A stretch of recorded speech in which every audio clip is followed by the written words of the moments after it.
Ron Holland and Daniss Jenkins have been incredibly impressive through 2 Summer League games. We'll break down their play in today's episode Locked On Pistons podcast. Let's go.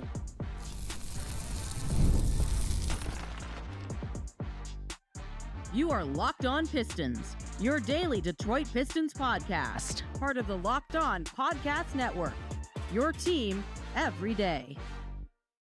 What's the deal? Welcome back to another episode of the Locked On Pistons podcast. Per usual, I am your host, Ku Khahil. I've been covering the Detroit Pistons over the last 4 years. I've been a credential media member over the last 3 years. I appreciate all of you guys making Locked On Pistons your first listen of every single day. We're free and available on all your podcast platforms. All you everydayers out there, I appreciate all of the support. Head to the YouTube channel if you haven't already. Hit that subscribe button. We're on our way to 12,000 subscribers. Also, leave us a 5-star review. That's another great way to support the podcast. And today's episode is brought to you by FanDuel. Right now, new customers can get $150 in bonus bets when your first $5 bet wins. Later on in the podcast, we'll discuss, is Duncan Robinson actually better than Malik Beasley? And also, what does a Cade Cunningham leap look like after the type of season he had last year? We'll break it all down. Today's episode, Locked On Pistons podcast. But let's go ahead and get into the recent Summer League thoughts. The Pistons just wrapped up their second Summer League game as of last night. I'm recording this the morning after. They really handled the Houston Rockets. Real quick, non-Piston thoughts. Reed Sheppard did not look good at all. Like, a high draft pick for Houston. I know he's expected to do a lot over there. He did not look. He looked bad. He looked pretty bad. So I had to get that out there because he was getting torched by the guy we're about to talk about, Daniss Jenkins. I know people thought we were going to maybe start off with Ron Holland, then we were going to talk about Bobby Clipman, maybe Chaz Lanier. Like, these guys are, I feel like, more on the, the immediate thoughts of Pistons fans because obviously Ron was a high pick.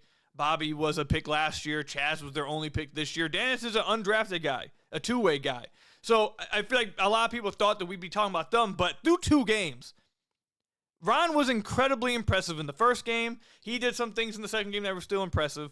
And Ron is obviously the best player on this team. He's an actual impactful NBA player, obviously. But the most impressive guy through 2 games in the Summer League has been by far Daniss Jenkins to me. He has looked exceptional. In this game, he shot 7 of 10 from the field. He had 23 points in just 10 shots, guys. 6 of 6 from the free throw line, 3 of 4 from deep, 6 assists, 2 steals, 1 block, 6 assists to just 1 turnover. Through 2 games, he looks like a legit NBA player. And I asked the question on Twitter, is he playing well enough to where you should be considering him as the backup point guard? And I probably should have tweaked how I worded that because he's not going to be, no matter how he plays, the backup point guard for this team. They're going to give those minutes to Jaden Ivey and Karis LeVert. Why I meant to say, is he going to be the only other true point guard on the roster? Like, are they going to give him a roster spot to where he's the only other true point guard? Because Ivy isn't a true point guard. Karis isn't a true point guard. Those guys are just players that can handle some point guard responsibilities, and they're going to split it. But is he going to be basically the only other point guard on the roster? And if he continues to play like this through Summer League, I feel like you got to give him a roster spot, and I feel like he could be. He's looked, we can go both ends of the floor. Defensively, he absolutely tormented Reed Sheppard, who's supposed to be a high-quality NBA player, a high draft pick, absolutely tormented him on the defensive end of the floor, played great on that end. Then offensively, his control of the game, if you're watching Summer League the last few days, or since it started in Vegas, the ball pressure has been crazy. I feel like they let them play prison ball in Summer League. It's one of the reasons why I hate it. But they let guys play prison ball and just harass you. And he's not feeling it at all. He's handling it really well, not turning the ball over, getting the team into offense, getting good offensive flow going, whether it's his own scoring ability or creating offense for others. He's just looked exceptionally calm. He looks very calm. He looks under control, composed, and looks like an NBA player out there. He doesn't look like a guy who, if you took, again, I said this last podcast, if you took the names off the jerseys, you didn't know who anyone was, you would sit here and say, oh, that's an NBA player. He's moving like an NBA player. He's composing himself like an NBA player. He looks under control. That's the NBA guy in that team. And he's done that now for 2 straight games. His shot making ability has been incredibly impressive to me through 2 Summer League games as well. His drive to the basket, he's been incredibly creative with some of his drives and finishes at the rim, showing off some we call it fillet, showing off some finger roll, fake pass, high finger roll layups. Like, it's been it's been incredibly impressive watching him play, and I think that he is earning himself a roster spot on this team. And look, we'll see what happens throughout the season. We'll see what happens in preseason and training camp. But, I mean, he's looking like a for sure NBA player in the Summer League. Doesn't mean he's going to be great at the NBA. Doesn't mean he's actually going to be a rotation player at the NBA level. But what you want to see from guys in the Summer League is prove and look like an NBA player. Look like you don't belong there. And he does not look like he belongs in the Summer League. He has been fantastic. Absolutely fantastic. Has size to him, too, at the point guard position. He's not small. He has size. He's strong. He's athletic. He had a crazy block at the defensive end when he just soared up and sent, I think it was Reed Sepper's shot, straight into the front row. I've really liked him. I've probably had the most fun of anyone I've had, of the players that have played for Summer League, the Pistons Summer League, I've had the most fun watching Daniss Jenkins play. He's been exceptional. Let's move on to Ron Holland. He shot 5 of 12 in this game. He kind of took a back seat in this game. I'm sure the coaching staff probably told him, okay, let's play make a little bit this game. Let the other guys take control. We know what you can do. Let's try to do some of the other things. He didn't really do much. He wasn't asked to do a lot as much in this game, but he did take 6 threes. He hit some nice looking threes out there. If his shot is legit, that's the only takeaway I have from this game with Ron is if his shot actually is improved, and it's Summer League, so we're not going to get too hype. But the shot does look more, comfortable. The energy from his legs to his upper body, we've talked about this on the podcast last episode. It looks much better. He looks way more confident in it. If that actually is there, that opens up so many possibilities for the Pistons when it comes to lineup versatility. So I just hope that this shot is actually there and he actually has improved it, translates to the NBA. But Ron is Ron. He's clearly the best player on the team. He gives it his all every time he's on the floor. I'm surprised he played another game. Maybe he plays another one. Who knows? Maybe I'm wrong. But, not much to take away with Ron outside of his shot. If that shot translates and he remains this confident, and actually goes into the NBA regular season, that would be great for him. Chaz, he looked a lot more comfortable in this game. He shot 4 of 11 from deep, 5 of 14 from the floor. That's not great. But he looked, remember last episode I said he should be getting up 10 plus threes. There was way too much room given to him, and he was turning down open looks. If you're that good of a shooter, you got to let it fly. And that's what he did in this game. He shot 4 of 11 from deep. He was taking a lot more threes where the defense wasn't hugged up on him. If they gave him any space, he was letting it go. And that's what you want to see from a guy who is supposed to be a sharp shooting specialist. He had some more movement threes. They ran a little bit more actions for him. And again, he just looked a lot more confident in this game. Didn't look, I'm sure the first game had a lot of nerves and some goosebumps and, some butterflies, whatever. This game, he definitely looked a lot more comfortable. Still, I think he can play better. You still would like him to play a little bit better here. He missed some really good looks from deep. Missed some really good looks inside the arc as well. But he looked more comfortable. I guess that's all you can take from now. Hopefully he ends Summer League on a hot streak and starts to make a little more of his shots. But he did look more comfortable in this game. And then Bobby Clipman, it's the same takeaway I've had every single time we talk about Bobby, it's the same takeaway from me. He shot 3 of 8 from the floor, had 7 points, 9 rebounds, no assists, 3 turnovers. Look, I've already said this. I want Bobby to be good, but he struggles. Like, the next game they play, this is what I want you guys to watch. Every single time, these are the 3 situations I want you to watch Bobby in. Because I said this in the last podcast. For someone who can pass the ball and process like he does at his height, he should be usable. But if he's not taking advantage of advantages created, there's no way in which he can actually utilize those skills.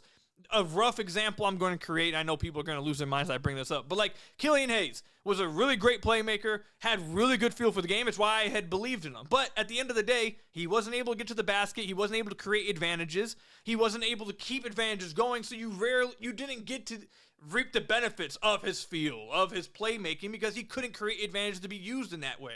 So these are the 3 areas I want you guys to watch Bobby in the next few games. When he's attacking closeouts, he's still not able to get to the rim and force rotations because I don't know why, but he loses the advantages when guys get up in the air on a pump fake. He's not able to keep that advantage and then use his playmaking. The other area I want you guys to watch is when they swing the ball from one end of the floor to the other. He gets the ball on a rotating defense and he'll attack a guy rotating out, and he just hasn't been able so far in Summer League to keep that advantage, so then he can force the rotation and kick it out. And then the third area I want you guys to watch him in is when he's setting screens. He's not really making any contact on screens. Now, this is an area he could use his playmaking and processing in, is if he sets harder screens and then forces the defense, his defender, to have to react to the ball handler, then he can get the ball in tight spaces, rolling to the rim, maybe in the short roll in a 3-on-4 situation. And now he's in a position where you can actually utilize his ability to make the right read and make the right pass and accurate, all that stuff. But he also just doesn't set hard screens. Most of the time, he's kind of slipping screens. He's not even really making contact. So those are the three areas I need to see Bobby actually, showcase. Because like I said in the last episode, if he's not going to be able to do any of those things, he can be a good playmaker. He can be a good processor. But they're just going to be skills that you can't utilize because he's not putting himself in positions where they actually can be used. Unless he's going to be able to attack closeouts, you're not going to be putting him in ball screen actions. He's not going to be asked to run pick and rolls. What you want a guy at the forward position to be able to do is attack closeouts when the ball is swung from one end of the floor to the other, that if the defense is reacting, you're able to then attack a gap and make the read out of it. And if you're a 4, set some screens the way you can be utilized in the short roll. And he just hasn't been able to do any of those. That's why he ended the game with 0 assists. And that's another reason why he hasn't been able to put up any kind of really efficient scoring outputs, even going back to the G League, because he just hasn't been able to find a way in which to leverage his playmaking and processing. That's what he has to improve on. He has to find a way to do it, and he just hasn't been able to do it through 2 summer leagues still. So, look, he makes some passes that are really good. I love it. The processing is there. Those are the type of players I love. But I've been burnt. When you get burnt, you realize and you evaluate, okay, why was I wrong in this prospect? It's the same thing here. Bobby has to find a way to actually leverage the skills he has to be used. Otherwise, there's just skills that will never be used, and he just won't be able to be played in the NBA. So that's where I'm at with Bobby. It's the same thing through 2 summer league games. So let me know, comment section down below, how you guys feel about the summer league. Any takeaways that I did not say that you guys do have. How you guys feel about Chaz, Daniss, Ron, Bobby. Let me know again, comment section down below, or over on Twitter at Ku Khahil. Coming up, Duncan Robinson was signed to replace Malik Beasley, and Malik Beasley had an extraordinary season this past year. With that said, is Duncan Robinson actually better than Malik Beasley? We'll break it down coming up.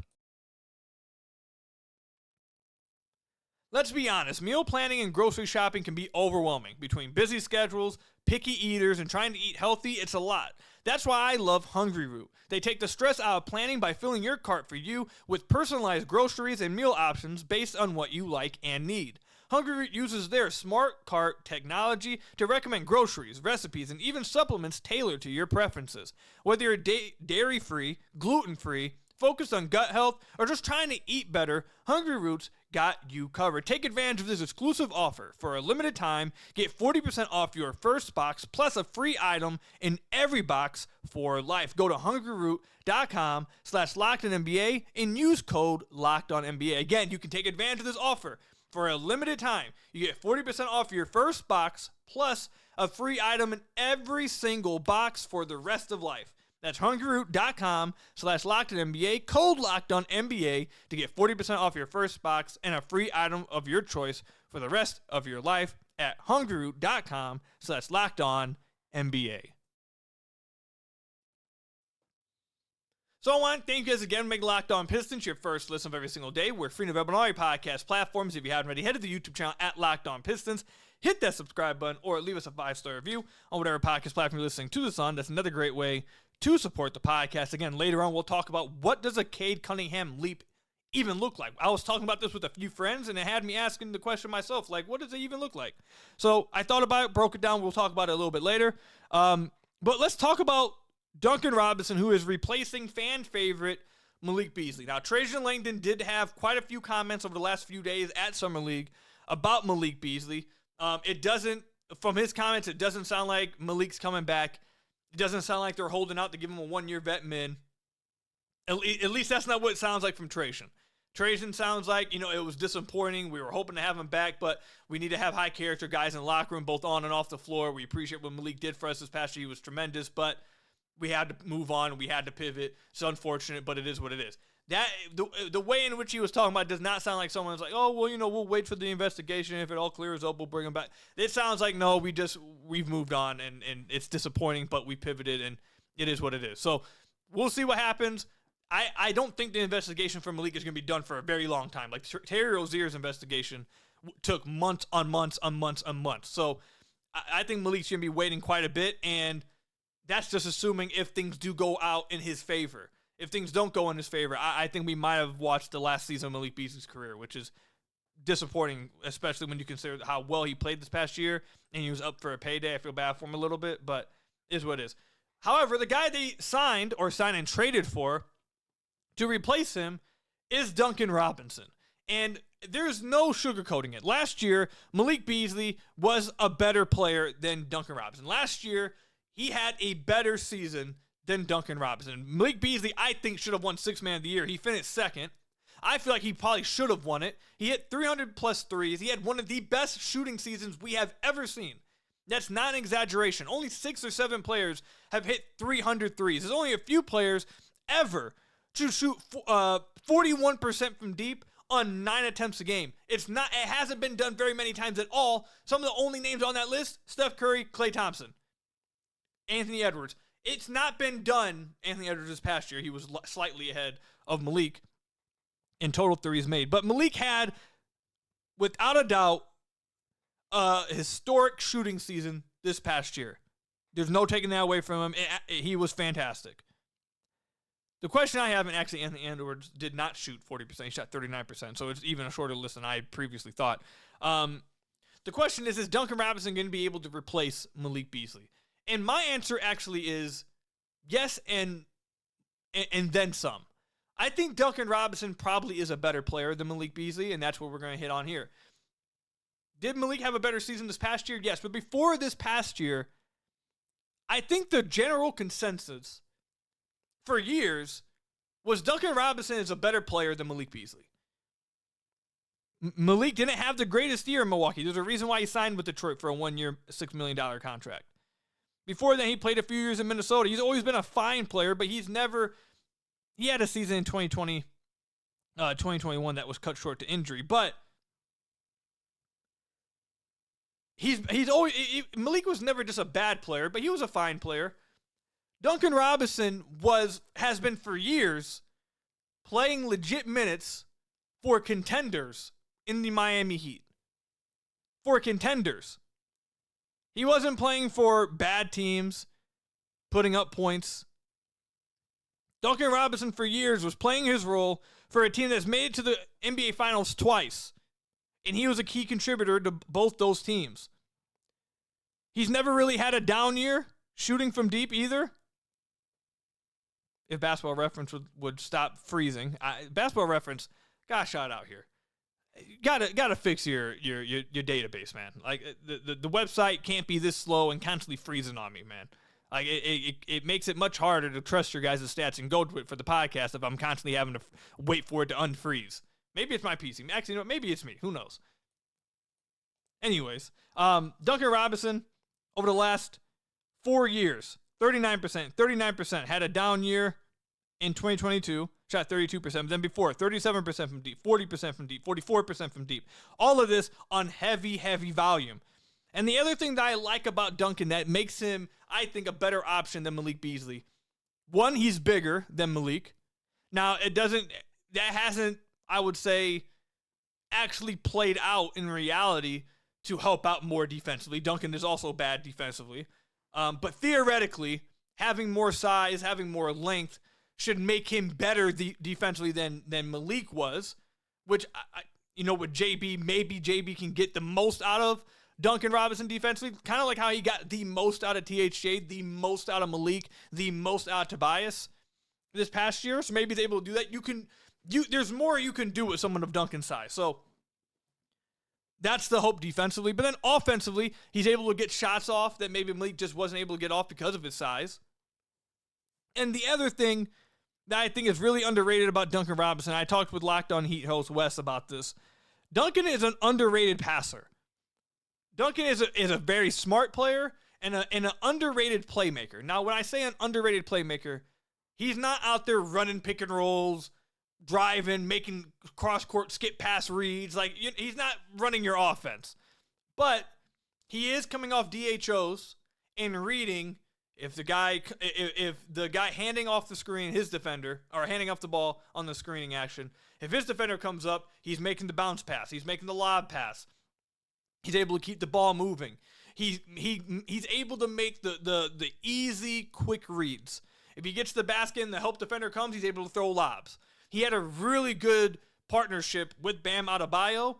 Duren is not quite the NBA player not quite the offensive player, obviously, that Bam is, but he does do similar things in which, operating from the DHO, operating from the high post area, diving to the rim, that kind of thing. He's not going to do as much self-creation as Bam did, but you should be able to get some of the same actions and to get some of the same results that Duncan had with Bam with Duncan and Duren. And I think Duncan is a much better playmaker than Malik. I think he makes better reads. I think he takes smarter shots. I think he takes better shots. And I think that with Duncan, the next part of this is, if you run him off the three-point line, he's able to make the right play when he's ran off the three-point line. If you look at Duncan's two-point percentage over the last few years, he shot 65% at the rim this past year, by the way. Now, if you look at his two-point percentage over the last few years, 55%, 57%, 55%, 56%, 62%, 65%. Now, it's not on heavy volume because he's not taking a lot of twos. But this shows, and if you watch some of the film, obviously, Duncan is able to, when he's ran off the three-point line, or if guys are playing heavy on the DHO, he's able to loop around, keep the dribble alive, get to the basket, and finish at the rim. He's able to, he's a much better, by the way, and I guess this is where it really plays out more or so, he's a much better off-ball mover, and that's really where he creates a lot of his two-point buckets. He keeps it moving a lot off-ball to where he's backdoor cutting. If a guy top locks him, he's able to backdoor cut, get himself a layup. He'll run split screen actions, knows when to cut off of that. And even if you deny the DHO and he can't get the backdoor, he just keeps it moving. He'll run to the other side of the floor, run another screening action. He just keeps moving. And that creates a lot of open buckets for him, especially when you are playing with a playmaking big like Duren. I think Duren will like playing with Duncan more than Malik because of that reason. Malik was more so, I'm coming off this DHO, I'm shooting this three. If he denies me, I'm trying to get around him so I can still get this three off. Maybe I push off, fade back a little bit, you can hit me, and I'm hitting this three. Duncan, on the other hand, is if you top block me, I'll give him a little juke, and I will cut back door, and if I have a passing bid that can take advantage of it, I'm slipping. I'm getting that pass. If I'm coming off a DHO, and Duren's defender plays high, I can throw this bounce pass to him, or I can throw this lob to him. I can make things happen. Playmaking bigs like playing with players who keep moving. Players who stop moving once you're initially denied put bigs in terrible positions because now they have to try to create offense because you won't move. Now, again, with all this said, Malik did have a great year this past year. I'm not minimizing that at all. But one, was he going to be able to replicate that type of historic season? Probably not. And outside of this past year, Duncan has been the better player throughout his career. He's been a better movement shooter. He's been a better player off the ball. He's been a better finisher at the rim. He's been a smarter player. He has more size. He's been a better playmaker. In every area outside this past year where Malik had, again, I'm really trying to mention this a ton because I'm not trying to minimize how Malik played this past year. It was outstanding. But everything in totality, with how long Duncan's done it, I think Duncan may end up providing more for the Pistons than Malik because of all the things I mentioned. And I truly think Duren's going to love playing with Duncan a little bit more than he did with Malik because of how often Duncan moves and how many more openings for assists and backdoor cuts he's going to create for Duren because of his movement and ability to, if he gets top locked, he can cut backdoor and he finishes well at the rim when he gets there. So I like the Duncan signing. He's by far, I think he's the best addition of the offseason. I like him a lot more than I liked the Karras signing. And I'm interested to see how Duncan plays. I truly think his movement's going to be well welcomed by the Detroit Pistons. I do think that Duncan Robinson is a better player than Malik, and Malik just had a better season this past year than him. But I think overall Duncan is still the better player. Let me know. Comment section down below or over on Twitter at Ku Khahil. Is Duncan a better player than Malik Beasley? Will he be more impactful for the Pistons than Malik Beasley? Let me know. Comment section down below or over on Twitter at Ku Khahil. Coming up, what does a Cade Cunningham leap even look like this year? He took a leap this past year, made All-NBA third team. What does it even look like for him to take another leap? We'll break that down coming up. Summer sports are in full swing. Whether you're all about baseball under the lights, which I've been getting into the Tigers lately. What was up with that 15-run game the other night? I think it's because I started watching. All of a sudden I see football scores. I'm like, what's going on? Or golf on the green, or high-stakes soccer action. FanDuel is the best way to make every game even more exciting. You're already following the action. Why not make it a little more thrilling? With FanDuel, you can get in on the game while your friends are getting sunburned at the beach.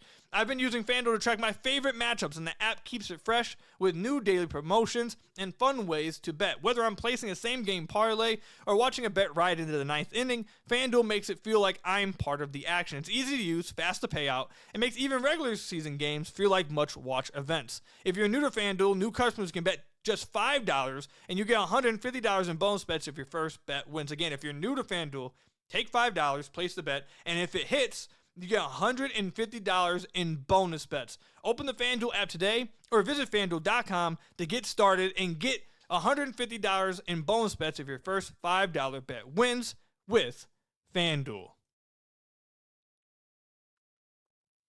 So I want to thank you guys again. Make Locked On Pistons your first listen of every single day. We're free and available on all your podcast platforms. If you haven't already, head to the YouTube channel at Locked On Pistons. Hit that subscribe button or leave us a 5-star review on whatever podcast platform you're listening to this on. That's another great way to support the podcast. All right, so, and I appreciate all of you guys, by the way, all the everydayers. We're very close to 12,000 subscribers. We're building. I appreciate all of you guys, man. You guys know the description down below. Substack, Twitch, Playback, all that stuff. Check it out down below. But I was talking with some friends the other day, and they're Pistons fans, and they were like, oh, yeah, I can't wait for this season with Cade, man. He's going to take another jump. Can't wait to see how great he's going to be this year. And I was like, well, Cade was pretty great this past year. Like, yeah, I'm not saying he's at his peak. He can get better. But what is it what are you expecting out of him? And they all had different answers. They were one was like, obviously, oh, I'd love to see him win MVP, or, let's see the team success get better. Let's see a playoff series win. But then I asked even further. I was like, okay, well, with Cade individually, what would qualify as a leap? Because this past year, these were Cade's numbers this past year. And I honestly feel like people, I'll speak for myself. Even I know Cade's numbers. Like, someone put up a blind reveal the other day. I was like, oh, yeah, that's Cade. But then even when you go to his basketball reference and you look at his numbers, you're like, damn, he did put up those numbers. Like, it's not that it's, like, surprising, but it's still kind of like, damn, he did that. So, Cade this past year, 26.1 points, 9.1 assists, 6.1 rebounds. He shot 47% from the field. That was a career high. Shot 35.6% from deep. That was a career high on a career high attempts at 6.0. He shot 51.5% on twos. That was a career high. He got to the free throw line 5.3 times. That was a career high. 84.6% from the free throw line. That's not a career high, but you can still get up a little higher. But my overall point is he already had career highs across the board. He finished 7th in MVP voting. He was an All-NBA third-team member. So what qualifies as a big leap? Does he have to score 30 points a game? You guys know I'm one of the biggest fans of Cade's game. I've believed in Cade since the beginning. I think he's going to be great. I think he already is great. I think he's going to be amazing. But do I think Cade's a 30-point-per-game scorer? I don't think that's who Cade is. I don't. Maybe he does. If he comes out and averages 30 points, and that would just be fantastic. But I don't know if that's what Cade is. Again, maybe I'm wrong, but I don't think that's in Cade's future to be a 30-point-per-game scorer. I can see him be a 27 again. Like, maybe he goes up another point and he averages 27 a game. But I don't view that as what is next in his development. Like, I don't think he's going to become that. So, again, what constitutes as a leap? And my friends, they started throwing out numbers, like 30 points a game, like 10 assists a game, like 8 rebounds. Like, they started throwing out box score numbers. And at the end of the day, I don't believe that's what should constitute as a leap from Cade. I don't think it's the box score numbers. I don't think he has to average 28 points a game this year. Cade could average this year 26 points a game, 9 assists, 7 rebounds, and I still think he could have a leap of a season, even though that's an exact identical stat line to what he did this past year. I think he could still take a leap this year. And how does he do that? First place, efficiency. If he just becomes a more efficient player, that's how he takes a leap. He still struggles shooting at the rim. 57% at the rim this past year, not great. It wasn't even a career best. His career best was as a rookie, 58%. But he's been around the exact same area his whole career, 58, 54, 56, 57. If he can become a better finisher at the rim, that will skyrocket him. He will be a much more efficient basketball player. And he doesn't have to score more points. If he's able to get the same amount of points on less shot attempts, that overall helps your offense. If he can become more consistent on his three-point shot, that will launch him into another stratosphere. If he can shoot 6 threes again like he did this past year, but instead of 35%, 35.6%, he shoots 38% from deep. Maybe that, and again, maybe him becoming more efficient on higher volume is how he can get to being a 30-point per game scorer. But that's not, him getting to 30-point benchmark is not where I think is a leap from Cade. A leap from Cade is, now I'm a good finisher at the rim. Now I'm a really good three-point shooter to where I'm not just an average three-point shooter, which is basically what he was this past year. He was around average, 51st percentile in non-corner threes, 52nd percentile in all threes. So he wasn't, and no way was he bad. He's about an average three-point shooter when you take into, and maybe slightly above average, maybe when you take into account some of the pull-up looks he was taking, but obviously in the playoffs you saw that the three-point shot really betrayed him. So I'd feel comfortable saying he's probably around an average three-point shooter right now. If he can become an above average three-point shooter, that's a leap from me. I think that right there is a just finishing at the rim and improving his three-point shot and just becoming more efficient. Even if it just results in him taking less shots and getting to 26 points per game, that still would be a leap to me. If he goes from 56 true shooting percentage to 58, 59 true shooting percentage, that constitutes as a leap to me.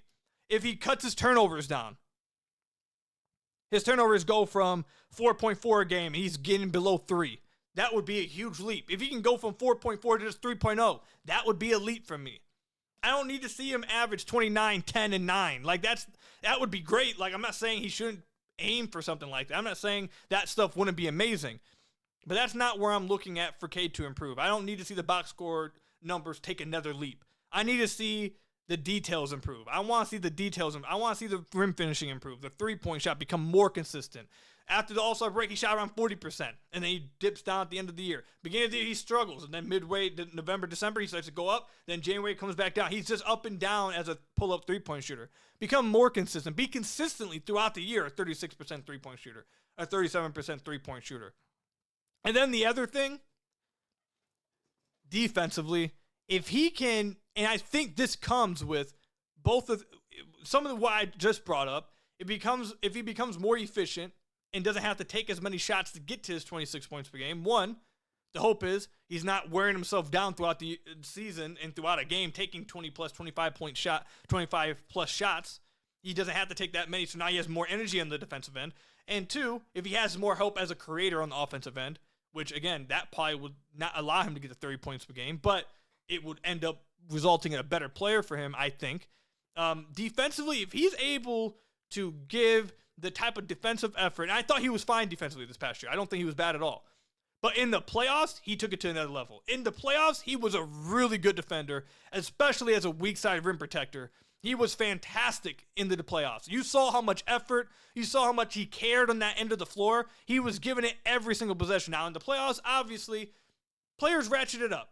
That's just, it is what it is. That's the reality of the situation. In the regular season, people take some plays off. And it is what it is. I hate to say it, but it happens. In the playoffs, you're going to obviously see better effort, that's going to happen. But maybe you don't have to have playoff-worthy defense from him throughout the regular season. I would love that. I think that's how he launches himself into legit top five in the NBA discussions, because he's the only player that can have this type of offensive impact, and then also at his size be a great defender. If he was able to do that, and Trajan's talked about him getting in better condition to do that, I think that's how he launches himself in the top 5 discussions. I don't think he launches himself in the top 5 discussions by trying to be a 32-point per game scorer. I think he tries to become one of the best two-way guys in the league, consistent two-way guys, and I think he can do it. If he's able to give more effort defensively, that's the leap. Doesn't have to be 2 steals a game, a block a game. It doesn't actually have to be in the box score. Just simply more effort to where you're impacting the team's defense consistently like he was in the playoffs. And the playoffs, by the way, it did result in the box score. 1.8 steals, 1.3 blocks. 3.1 stocks a game. Like, you can give that effort defensively throughout the season. That's how Cade takes the next leap into superstardom. Don't need to see 32 points a game. Don't need to see all of the box score stuff. Those areas, if he improves in those areas, even if it just keeps him around 26.5 points, 9 assists, 7 rebounds, he will be an All-NBA second team, first team member. He will launch himself in the top 5 discussions, and he'll be the franchise player that he already is, but a better franchise player, and the franchise player we all think he can eventually even become. So that's how I think that's what I think a Cade leap looks like. Let me know what you guys think. Comment section down below or over on Twitter at Ku Khahil. What does a Cade Cunningham leap look like to you guys? Looking forward to hearing from you guys about that. But that's all I've got for you guys today. A little bit of a longer episode today. Wasn't expecting it to get that long, but is what it is. I appreciate all of you guys' support, all the everydayers, all the first listeners. Appreciate all of you guys. Hit that subscribe button to the YouTube channel. Leave us a 5-star review, whatever podcast platform you're listening to us on. And until next time, I'll see you guys later. Stay safe out there, everybody. We'll see you guys next Summer League game. And until next time, peace out, everybody.